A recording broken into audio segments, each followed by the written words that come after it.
Hi y'all, this is Philippe the Learn to Grow guy. Today I'm going to share with you exactly what I've done using this here 14-inch Ryobi electric chainsaw. It's electric because it actually runs on battery power, okay? You don't have to plug it up, it just runs on batteries, okay? In the previous video, I think it's the one where I was harvesting leaves, I demonstrated this particular chainsaw to you, okay? Now, the reason that I use the particular chainsaw so I can do this video is for the simple reason that I had certain trees that I planted several years back due to the help of Mr. Patrick. Patrick, you know who I'm talking about. Mr. Patrick, I'm sorry, Patrick is the last name. You know what I'm talking about. And anyway, he helped me plant these trees over here. And finally, after many years, guess what we got? We have plenty of fruiting spurs on these trees, okay? Plenty of fruiting spurs on these trees. Actually, all three of these trees, including this one there, they all have fruiting spurs. Now, the concern that I had was that I had tall trees standing all up over here real close, so I had to cut those down, and that's exactly what I did, okay? And cutting down actually goes all the way over there, okay?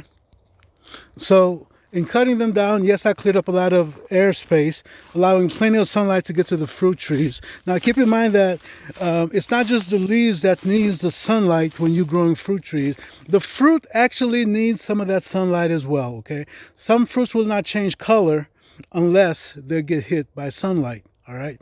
I don't know if you ever noticed, maybe this is not a good example, but I don't know if you ever noticed an apple as to where part of it is red and there's still a part of it that is not fully red. It may still have some green to it, okay? So therefore, remember, your fruit actually needs some sunlight.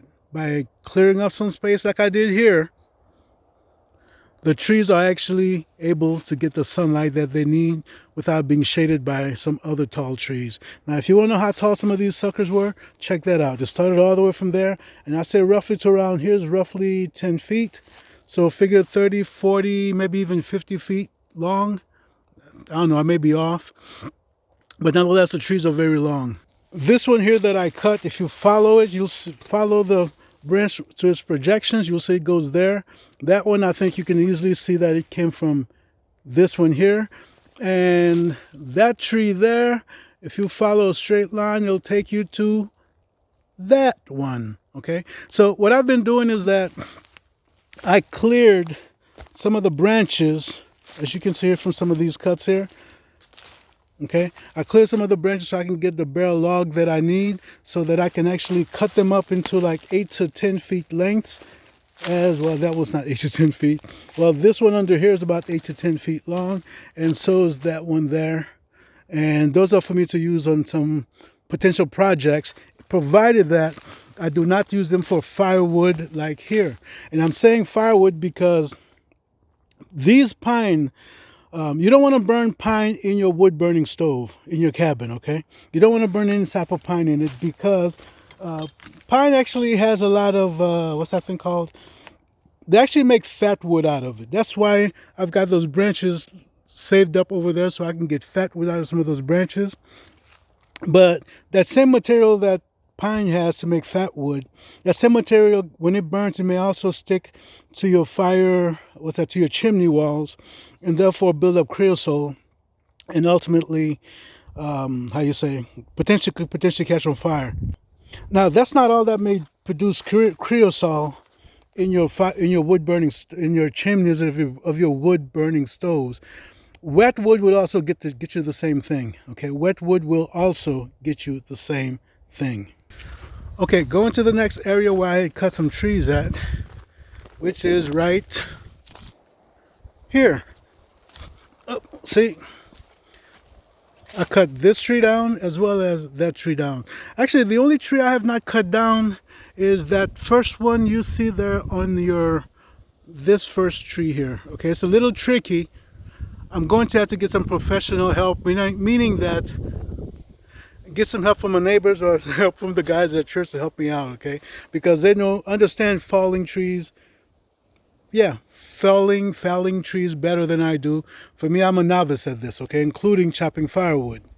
At this tree here, what I was planning on doing was actually to do one of those fancy hinge cuts on the tree. However, when I went around, this is what I noticed. The tree was rotting from the inside out. Okay? So therefore, I couldn't use it as that. But what I did was, after I finally cut it down, is that I flattened all this stuff out so I can actually chop some firewood with it. So this is not the best axe for, how you say, cutting firewood, splitting firewood. There's a axe called a maul, I think it's called. And that particular type of axe is best for this. So this is a good axe for, in my opinion, for chopping trees down, okay? I'm going to try to give you a quick small demonstration. See, my logs are small. They're not the standard 16 to 18 inch logs as the pine that I showed you a little while ago, all right? Let's see what I can do with one arm. Okay. The only reason I was able to do this is very simple, okay? Well, that's the end of that one. The only reason I was able to do it is very simple, okay? As you can see, logs are small. They're not long like your regular firewood, so therefore, it does not require that much strength to split it, okay? So, that can go there, and this one can go there. One of the things you got to pay attention to when you're cutting for firewood, okay? There is something called poison ivy vines, like this here. It's not a snake. It's not a snake, okay? You don't want to touch those with your bare hands. Just as the name states, poison ivy vines, it's the very same thing that you know with those little short plants that grow around. It's poison ivy. Well, it's the same. It's the same plant. I'm going to take you and show you what one looks like. Let's see.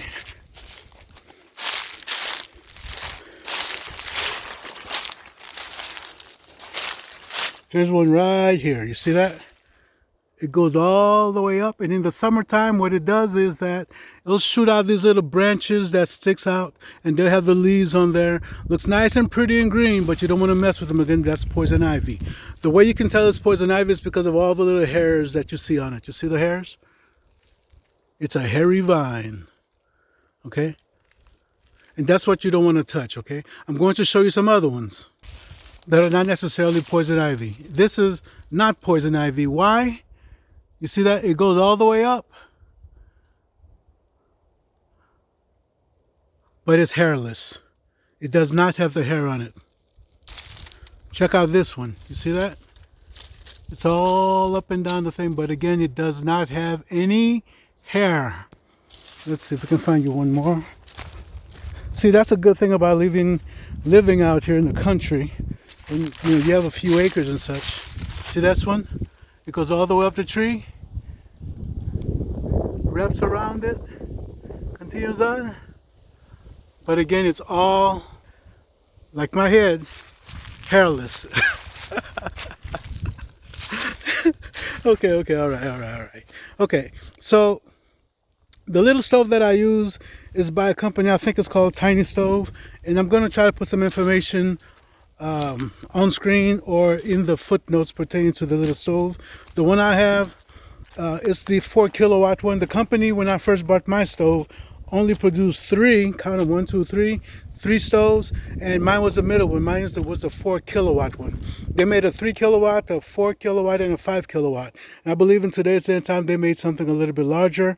So mine is no longer the middle child. Marsha. Anyway, mine is no longer the middle child, and that but mine is a good stove for the size of the cabin that I have, okay? And depending on the size you get, it's going to be based on the size of the small space that you're trying to heat up, all right? Okay, so with me having to finish chopping these down, I've got less than an hour to get as much done as possible. I got to get them into that size so I can go ahead and build the structure that I need, so I can put these up so they can dry out. Okay, you have to let your wood dry out for 6 months, depending on the type of wood, how wet it is, how large it is of a specimen that you're cutting. As far as the size of the firewood is concerned, All of that makes a huge difference because that will determine how long you get to let your wood dry out. For these small things that I've got, they're between 6 to 8 inches long, and they're not super thick. A few months, I give them about 6 months before they dry out completely. Okay. For those of you who are more into firewood, there are instruments. There are various instruments you can get that can actually measure the moisture that you have in your wood. And I'm not into all that, y'all. I'm really not. Okay. And so, guys, that's basically it. I'm trying to keep it simple, trying to live a simple life. Okay. And by the way, Patrick, not the Patrick that I mentioned earlier, but Patrick up in Canada. Thank you, bro. Thank you.